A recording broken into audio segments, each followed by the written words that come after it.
ನಾವು ಅಖಿಲ ಭಾರತೀಯ ಸಾಹಿತ್ಯ ಪರಿಷತ್ತಿಂದ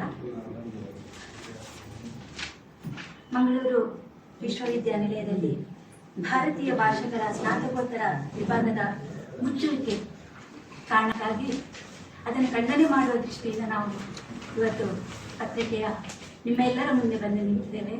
ಇಲ್ಲಿ ಭಾಗವಹಿಸುವ ನಾವು ಲತೀಶ್ ಬಾಕಬೇಗ್ ಅಂತ, ಇವರು ಅಖಿಲ ಭಾರತೀಯ ಸಾಹಿತ್ಯ ಪರಿಷತ್ತಿನ ಕಾರ್ಯದರ್ಶಿಗಳು. ಡಾಕ್ಟರ್ ಸುರೇಶ್ ನೆಗರಗುಳಿ, ಇವರು ಕಾರ್ಯಕಾರಿ ಸಮಿತಿಯ ಸದಸ್ಯರು. ಶಿವರಾಮ ಶೆಟ್ಟಿ, ಇವರು ಮಂಗಳೂರು ವಿಶ್ವವಿದ್ಯಾನಿಲಯದ ತುಳು ಸ್ನಾತಕೋತ್ತರ ಹಳೆ ವಿದ್ಯಾರ್ಥಿ ಸಂಘದ ಸದಸ್ಯರು. ನಾನು ಸಹ ಕಾರ್ಯದರ್ಶಿ. ಗೀತಾ ಲಕ್ಷ್ಮೀಶ್ ಅಂತ. ಈ ಕಾರ್ಯಕ್ರಮಕ್ಕೆ ನೀವೆಲ್ಲ ಬಂದಿದ್ದೀರಿ. ನಿಮ್ಮನ್ನು ಆತ್ಮೀಯವಾಗಿ ಸ್ವಾಗತ. ಎಲ್ಲರಿಗೂ ನಮಸ್ತೆ. ಕಳೆದ 35ಕ್ಕೂ ಹೆಚ್ಚು ವರ್ಷಗಳಿಂದ ಮಂಗಳೂರು ವಿಶ್ವವಿದ್ಯಾನಿಲಯ ಕರಾವಳಿಯ ಒಂದು ನಾಡಿಮಿಡಿತವಾಗಿ ಬಹಳಷ್ಟು ದೊಡ್ಡ ಸಾಧಕರನ್ನ ಈ ಸಮಾಜಕ್ಕೆ ಕೊಟ್ಟಂತಹ ಒಂದು ವಿಶ್ವವಿದ್ಯಾನಿಲಯ. ಒಂದು ವಿಶ್ವವಿದ್ಯಾನಿಲಯಕ್ಕೆ ಏನು ಅದರ ಕೆಲಸ ಏನು ಅಂತ ಹೇಳಿದ್ರೆ, ಬರೀ ಶಿಕ್ಷಣವನ್ನು ಕೊಡುವುದು ಮಾತ್ರವಾ ಅನ್ನುವಂತಹ ಪ್ರಶ್ನೆ ಬಂದಾಗ, ಶಿಕ್ಷಣವನ್ನು ಕೊಡುವುದು ಮಾತ್ರ ಅಲ್ಲ, ಅದಕ್ಕಿಂತ ಮೀರಿದ ಒಂದು ಜವಾಬ್ದಾರಿ ಇದೆ. ಅದೇನು ಅಂತ ಕೇಳಿದ್ರೆ, ಅಲ್ಲಿನ ಆ ವಿಶ್ವವಿದ್ಯಾನಿಲಯದ ವ್ಯಾಪ್ತಿಯಲ್ಲಿರುವಂತಹ, ವಿಶ್ವವಿದ್ಯಾನಿಲಯಕ್ಕೆ ಒಳಪಡುವಂತಹ ಸಮಾಜದ ಪರಿಚಯವನ್ನ ಅಲ್ಲಿರುವಂತಹ ವಿದ್ಯಾರ್ಥಿಗಳಿಗೆ ಮಾಡಿಕೊಡುವಂಥದ್ದು ಮತ್ತು ಈ ದೇಶದ ಕಲೆ, ಸಾಹಿತ್ಯ, ಸಂಸ್ಕೃತಿ ಈ ಎಲ್ಲ ವಿಷಯಗಳನ್ನ ಅತ್ಯಂತ ಗಂಭೀರವಾಗಿ ವಿದ್ಯಾರ್ಥಿ ಸಮುದಾಯಕ್ಕೆ ಮುಟ್ಟಿಸುವಂತಹ ಒಂದು ದೊಡ್ಡ ಕೆಲಸ ಆಗಬೇಕಾಗಿತ್ತು. 15ರಿಂದ ಹಿಂದಿ ಪ್ರಾರಂಭ ಆದ್ರೆ 18ರಿಂದ ತುಳು ಮತ್ತು ಕೊಂಕಣಿ ಪ್ರಾರಂಭ ಆಯಿತು. ಆದ್ರೆ ನಮ್ಮ ದುರ್ದೈವ ಏನು ಅಂತ ಕೇಳಿದ್ರೆ, ಮಂಗಳೂರು ವಿಶ್ವವಿದ್ಯಾನಿಲಯದಲ್ಲಿ ತುಳು, ಕೊಂಕಣಿ ಮತ್ತು ಹಿಂದಿಯನ್ನು ಕೂಡ ಈ ವರ್ಷದಿಂದ ಕಂಪ್ಲೀಟ್ ಆಗಿ ಕ್ಲೋಸ್ ಮಾಡ್ತಾ ಇದ್ದಾರೆ. ಸ್ನಾತಕೋತ್ತರ ಅಧ್ಯಯನವನ್ನ ಕಂಪ್ಲೀಟ್ ಆಗಿ ಕ್ಲೋಸ್ ಮಾಡ್ತಾ ಇದ್ದಾರೆ. ಅಧಿಕೃತವಾಗಿ ಕ್ಲೋಸ್ ಮಾಡ್ಲಿಲ್ಲ, ಆದ್ರೆ ಕ್ಲೋಸ್ ಮಾಡ್ಲಿಕ್ಕೆ ಬೇಕಾಗಿರುವಂತಹ ಎಲ್ಲ ಏನು ಅದಕ್ಕೆ ಬೇಕಾಗಿರುವಂತಹ ವ್ಯವಸ್ಥೆಯನ್ನು ಮಾಡಿಕೊಂಡಿದ್ದಾರೆ. ಅದು ಹೇಗೆ ಅಂತ ನಾನು ಹೇಳಿದೆ. ಮಾತ್ರ ಮಂಗಳೂರು ವಿಶ್ವವಿದ್ಯಾನಿಲಯದಲ್ಲಿ ಮಾತ್ರ ಆ ಅವಕಾಶ ಕಳೆದ ವರ್ಷಕ್ಕಿಂತ ಹಿಂದಿನ ವರ್ಷದವರೆಗೆ 2023-24 ಇತ್ತು. 2025-26ನೇ ಬ್ಯಾಚ್ ಅಲ್ಲಿ ಮೊದಲನೇ ಫಸ್ಟ್ ಇಯರ್ ಅನ್ನ ಮಾಡ್ಲಿಲ್ಲ. ಈಗ ಸೆಕೆಂಡ್ ಇಯರ್ ಇತ್ತು, ಅದು ಈ ವರ್ಷಕ್ಕೆ ಮುಗಿತ್ತದೆ. ಈ ವರ್ಷಕ್ಕೆ ಮಂಗಳೂರು ವಿಶ್ವವಿದ್ಯಾನಿಲಯದಲ್ಲಿ ತುಳು ಭಾಷೆಯನ್ನ ಕಂಪ್ಲೀಟ್ ಆಗಿ ಕೊಂದು ಹಾಕಿದ್ರು. ಅಲ್ಲಿ ಒಂದು ತುಳು ಅಧ್ಯಯನ ಕೇಂದ್ರ ಇತ್ತು. ತುಳು ಅಧ್ಯಯನ ಪೀಠ ಅಲ್ಲ, ಮಂಗಳೂರು ವಿಶ್ವವಿದ್ಯಾನಿಲಯದಲ್ಲಿರುವ ಪೀಠ ಅಲ್ಲ, ಆದ್ರೆ ಒಡಿಯೂರು ಗುರುದೇವದತ್ತ ಸಂಸ್ಥಾನಂ ಅವರ ಕಡೆಯಿಂದ ಒಂದು ಅಧ್ಯಯನ ಕೇಂದ್ರವನ್ನು ಪ್ರಾರಂಭ ಮಾಡಿದ್ರು. ಲಕ್ಷಾಂತರ ರೂಪಾಯಿ ಖರ್ಚು ಮಾಡಿ ಅಲ್ಲಿ ಒಂದು ದೊಡ್ಡ ಮಟ್ಟದ ವ್ಯವಸ್ಥಿತವಾದಂತಹ ತುಳು ಅಧ್ಯಯನ ಕೇಂದ್ರವನ್ನು ಪ್ರಾರಂಭ ಮಾಡಿದ್ರು. ಆದ್ರೆ ಯಾವುದೇ ಇಂಟಿಮೇಷನ್ ಅನ್ನ ಕೊಡದೆ, ಅವರಿಗೂ ಕೂಡ ಅದರ ಬಗ್ಗೆ ಮಾಹಿತಿ ಇಲ್ಲ ಅಂತ ನಾನು ಭಾವಿಸ್ತೇನೆ, ಅದನ್ನು ಕೂಡ ಕಂಪ್ಲೀಟ್ ಆಗಿ ಕ್ಲೋಸ್ ಮಾಡಿದ್ರು. ತುಳುವಿಗೆ ಮಂಗಳೂರು ವಿಶ್ವವಿದ್ಯಾನಿಲಯದಲ್ಲಿಯೇ ಪ್ರಾಧಾನ್ಯತೆ ಸಿಗ್ಲಿಲ್ಲ ಅಂತ ಆದ್ರೆ ಬೇರೆ ಎಲ್ಲಿ ಸಿಗ್ಲಿಕ್ಕೆ ಸಾಧ್ಯ? ಮಂಗಳೂರಿನಲ್ಲಿ ಬಹಳ ದೊಡ್ಡ ಸಂಖ್ಯೆಯಲ್ಲಿ ಕೊಂಕಣಿ ಮಾತನಾಡುವ ಜನರಿದ್ದಾರೆ. ಕೊಂಕಣಿಯಲ್ಲಿ ಅಧ್ಯಯನ ಮಾಡಬೇಕು ಅಂತ ಆಸಕ್ತಿ ಇರುವಂತವರಿದ್ದಾರೆ. ಅವರಿಗೆ ಬೇಕಾಗಿ ಒಂದು ಕೊಂಕಣಿ MA ಮಾಡ್ಲಿಕ್ಕೆ ಅವಕಾಶ ಇತ್ತು, ಅದನ್ನು ಕೂಡ ಕಂಪ್ಲೀಟ್ ಆಗಿ ಕ್ಲೋಸ್ ಮಾಡಿದ್ರು. ಈಗ ಕೊಂಕಣಿ ಇಲ್ಲ. ಹಿಂದಿ ಭಾರತದ ಸಂವಿಧಾನದಲ್ಲೇ ಅತ್ಯಂತ ಸ್ಪಷ್ಟವಾಗಿ ನಮ್ಗೆ ಉಲ್ಲೇಖಗಳು ಸಿಗ್ತದೆ. ಏನು ಅಂತ ಹೇಳಿದ್ರೆ, ಹಿಂದಿ ಭಾಷೆಯನ್ನ ಪ್ರಮೋಟ್ ಮಾಡಬೇಕು ಅಂತ. ಆದ್ರೆ ಹಿಂದಿ ಭಾಷೆಯನ್ನೇ ಪ್ರಮೋಟ್ ಮಾಡ್ಬೇಕನ್ನುವುದು ಸರಿಯಲ್ಲ. ಆದ್ರೆ ಹಿಂದಿ ಭಾಷೆಗೆ ಅದರಲ್ಲಿ ಓದ್ಲಿಕ್ಕೆ ಇಚ್ಛೆ ಪಡುವಂತ, ಯಾಕೆ ಅಂತ ಹೇಳಿದ್ರೆ ಅದರಲ್ಲಿ ದೊಡ್ಡ ಮಟ್ಟದ ಏನು ನಮಗೆ ಆಕ್ಯುಪೇಷನಲ್ ವಿಷಯಗಳು ನಮಗೆ ಸಿಗುತ್ತೆ. ದೊಡ್ಡ ಮಟ್ಟದ ಏನು ಕೆಲಸಗಳನ್ನ ನಾವು ಅದರಲ್ಲಿ ಪಡಿಬಹುದು. ಮಂಗಳೂರಿನಲ್ಲಿ ಈಗ MRಗಳು ಸಿಗ್ಲಿಲ್ಲ ಅಂತ ಆದಾಗ ಎಲ್ಲಿ ಹೋಗ್ಬೇಕು? ಅವ್ರು ಎಲ್ಲಿಂದಲೂ ಬಂದು ಕೆಲಸ ಮಾಡುವವರನ್ನೇ ಸಕ್ಕೊಳ್ಬೇಕಾದಂತ ಪರಿಸ್ಥಿತಿ ಬರುತ್ತೆ. ನಿಜವಾಗಿ ಯಾಕೆ ಈ ರೀತಿಯಾಗಿ ಮಾಡ್ತಾ ಇದ್ದಾರೆ? ಮಂಗಳೂರು ವಿಶ್ವವಿದ್ಯಾನಿಲಯದಲ್ಲಿ ಯಾಕೆ ಭಾಷೆ, 3 ಭಾಷೆಗಳು, ಅದು ಕೂಡ ತುಳು ಮತ್ತು ಕೊಂಕಣಿ ಮತ್ತು ಹಿಂದಿ, ಈ 3 ಭಾಷೆಗಳನ್ನ ಕ್ಲೋಸ್ ಮಾಡಿ ಅದು ಎಷ್ಟು ವ್ಯವಸ್ಥಿತವಾಗಿ ಮಾಡಿದ್ರು ಅಂತ ಹೇಳ್ತೇನೆ. 2020 ಕಳೆದ ಬಾರಿ 2025-26ನೇ ವರ್ಷದಲ್ಲಿ ಒಂದು ರೆಸಲ್ಯೂಷನ್ ಅವರು ಪಾಸ್ ಮಾಡಿದ್ರೆ ಏನು ಅಂತ ಹೇಳಿದ್ರೆ, ಎಲ್ಲ PG ಸೆಂಟರ್ಗಳು ಕೊಣಾಜೆಯಲ್ಲಿ ಇರ್ತದೆ ಅಂತ ಒಂದು ರೆಸಲ್ಯೂಷನ್ ಅನ್ನು ಪಾಸ್ ಮಾಡಿದ್ರು. ಹಿಂದಿ ವಿಭಾಗಕ್ಕೆ ಕಳೆದ ವರ್ಷ 11 ಜನ ಅಪ್ಲಿಕೇಶನ್ ಅನ್ನು ಹಾಕಿ ಅಡ್ಮಿಷನ್ ಆಗ್ಬೇಕು ಅಂತ ಬಂದಿದ್ರು ಕಳೆದ ವರ್ಷ 2025-26. ಅದ್ರಲ್ಲಿ 4 ವಿದ್ಯಾರ್ಥಿಗಳು ಮಾತ್ರ ನಾವು ಅಲ್ಲಿಗೆ ಹೋಗ್ತೇವೆ ಅಂತ ಒಪ್ಪಿಕೊಂಡ್ರು. ಇಲ್ಲಿ ಆಗಿದ್ದಿದ್ರೆ, ಮಂಗಳೂರಿನ ಈ ವಿಶ್ವವಿದ್ಯಾನಿಲಯ ಕಾಲೇಜಿನಲ್ಲಿ ಇದ್ದಂತಹ PG ಸೆಂಟರ್ ನಲ್ಲಿ ಆಗಿದ್ದಿದ್ರೆ 11 ವಿದ್ಯಾರ್ಥಿಗಳು ಪ್ಲಸ್ ಒಂದಷ್ಟು ವಿದ್ಯಾರ್ಥಿಗಳಲ್ಲಿ ಬಂದು ಸೇರ್ಕೊಳ್ತಾ ಇದ್ರು.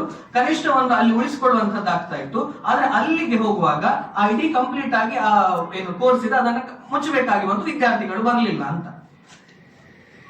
ತುಳು ಅನ್ನು ತಕೊಳ್ಳಿ, ತುಳು ಈವ್ನಿಂಗ್ ಕಾಲೇಜಿನಲ್ಲಿ ತುಳು ಇದ್ದದ್ದು. ಯಾರು ಸಂಜೆ ಹೋಗಿ ಅಲ್ಲಿ ಈವ್ನಿಂಗ್ ಕಾಲೇಜಿನಲ್ಲಿ ಹೋಗಿ ಮಂಗಳೂರು ವಿಶ್ವವಿದ್ಯಾನಿಲಯದಲ್ಲಿ ತುಳು MA ಮಾಡುವುದು ಯಾವುದೇ ಕೆಲಸ ಸಿಗ್ತದೆ ಇನ್ನೊಂದು ಮತ್ತೊಂದು ಯಾವುದೇ ಕಾರಣಕ್ಕೂ ಅಲ್ಲ. ತುಳು MA ಮಾಡುವಂತದ್ದು ಈ ಭಾಷೆಯ ಮೇಲಿರುವಂತಹ ಅಭಿಮಾನಕ್ಕೆ, ಈ ಭಾಷೆಯ ಅಧ್ಯಯನಕ್ಕೋಸ್ಕರ. ತುಳು MA ಯ ಪ್ರಭಾವ ಏನು ಅಂತ ನೋಡಿ. ಇಲ್ಲಿಂದ ಬಂದ ಇಲ್ಲಿಯ ತನಕ ಕನಿಷ್ಠ ಒಂದು 100 ವಿದ್ಯಾರ್ಥಿಗಳಾದ್ರೂ ತುಳು MA ಯನ್ನ ಪಾಸ್ ಮಾಡಿದ್ದಾರೆ. ಇಲ್ಲಿ ತನಕ ಒಂದು 7 ಬ್ಯಾಚ್ಗಳು ಕಂಪ್ಲೀಟ್ ಆಗಿದೆ, ಕನಿಷ್ಠ 100 ವಿದ್ಯಾರ್ಥಿಗಳು MA ಪಾಸ್ ಮಾಡಿದ್ದಾರೆ. ಅಷ್ಟು ಸಂಪ್ರಬಂಧಗಳು ಬಂದಿದೆ. ಅಂದ್ರೆ ಪರ್ಟಿಕ್ಯುಲರ್ ವಿಷಯಗಳ ಬಗ್ಗೆ ಒಂದು ವಿವರಣಾತ್ಮಕವಾದಂತಹ ಕಿರು ಪ್ರಬಂಧಗಳು, ಅವರ ಡೆಸರ್ಟೇಷನ್ಗಳು ಬಂದಿದೆ. ಅಂದ್ರೆ ಒಂದು ತುಳು ಭಾಷೆಗೆ ಸಂಬಂಧಪಟ್ಟ ಅಷ್ಟು ದೊಡ್ಡ ಅಧ್ಯಯನ ವಿಷಯಗಳು ನಮಗೆ ಸೃಷ್ಟಿಯಾಯಿತು. ಅಂದ್ರೆ ಕಾರಣ ಕೊಡುವುದು ಏನು ಅಂತ ಹೇಳಿದ್ರೆ, ಇಲ್ಲ ನಮಗೆ ಸಾಧ್ಯ ಇಲ್ಲ, ನಮ್ಮ ವಿದ್ಯಾರ್ಥಿಗಳು ಬರುವುದಿಲ್ಲ. ವಿದ್ಯಾರ್ಥಿಗಳು ಬರುವುದಕ್ಕೆ ವಿಶ್ವವಿದ್ಯಾನಿಲಯ ಏನು ಮಾಡಿದೆ ಅನ್ನೋದು ಬೇಕಲ್ಲ. ಯಾವ ಮಗ ಬರ್ತಾನೆ, ಯಾಕೆ ಅಲ್ಲಿ ಅವರು ಓದುದು ಯಾಕೆ ಅಂತ ಹೇಳಿದ್ರೆ, ಅವರು ಕೆಲಸ ಸಿಗ್ತದೆ ಅಂತಲ್ಲ ಆಗ ಹೇಳಿದ ಹಾಗೆ, ಅವರು ಓದುದು ನಮ್ಮ ಆಸಕ್ತಿಗೋಸ್ಕರ ಓದುವಂತದ್ದು, ಅದನ್ನ ತಿಳ್ಕೊಳ್ಬೇಕು ಅಂತ.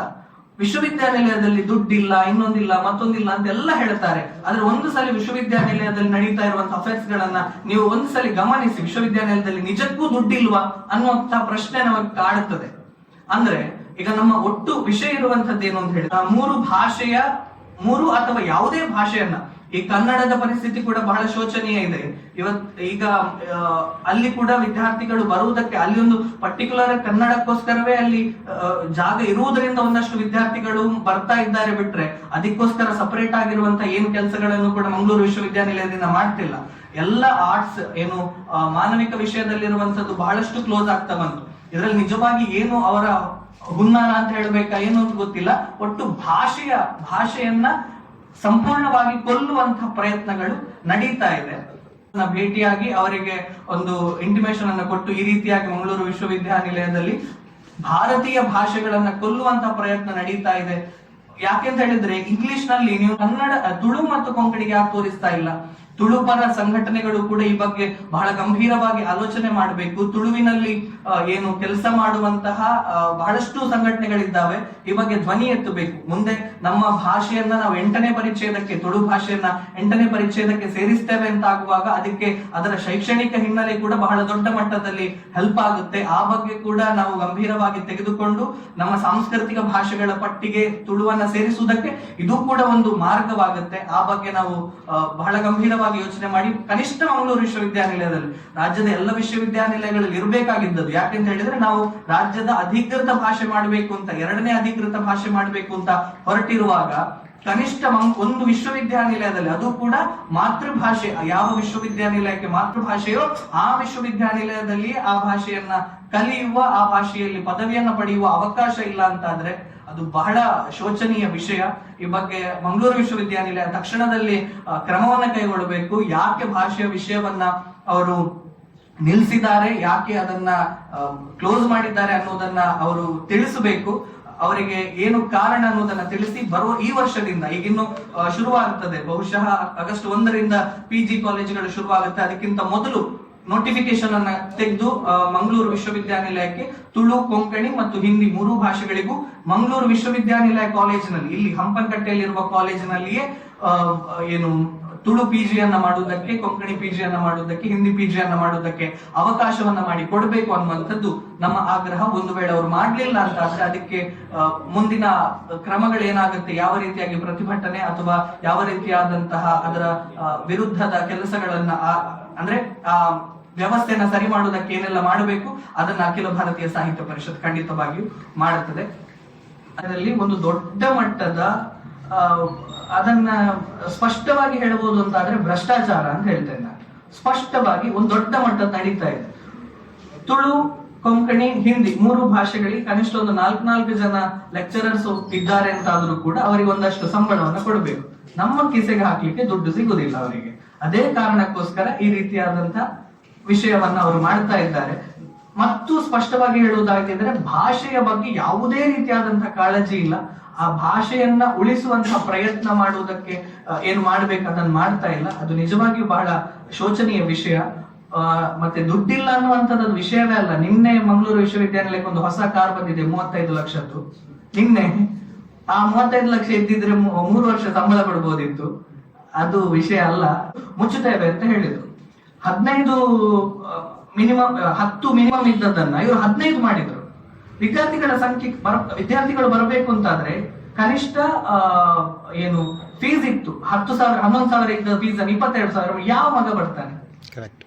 ನಾ ಆಗ್ಲೇ ಹೇಳಿದಾಗ ಯಾರು ಕೂಡ ಅಲ್ಲಿ ತುಳು ಎಮ್ಮೆ ಮಾಡ್ತಿರುವವನು ಅವನು ಇದಕ್ಕೋಸ್ಕರ ಏನು ಕೆಲಸ ಸಿಗ್ತದೆ ಅಂತ ಮಾಡ್ತಿರೋದಲ್ಲ, ಅವನು ಅದಕ್ಕೆ ಕಲಿಬೇಕು. ಇವರು ನಿಜವಾಗಿ ಅವರಿಗೆ ವಿದ್ಯಾರ್ಥಿಗಳು ಬರ್ಬೇಕನ್ನೋದಿದ್ರೆ ಅದಕ್ಕೆ ಏನು ಮಾಡ್ಬೇಕು ಅದನ್ನ ಪ್ರಯತ್ನ ಅವ್ರು ಮಾಡ್ಬೇಕಾಗಿತ್ತು. ಅದನ್ನು ಯಾವುದನ್ನು ಕೂಡ ಅವ್ರು ಮಾಡ್ತಾ ಇಲ್ಲ. ಇನ್ನೊಂದು ಹುಲಿಯಮ್ಮೆ ಇಷ್ಟೊಂದು 5 ವರ್ಷದ 5 ಕೋರ್ಸ್ ಹೊರಗೆ ಬಂದಲ್ಲ, ಅವಾಗ 15 ಜನ ಮಿನಿಮಮ್ 15 ಜನ ಇದ್ರು ಇದ್ರಲ್ಲಿ.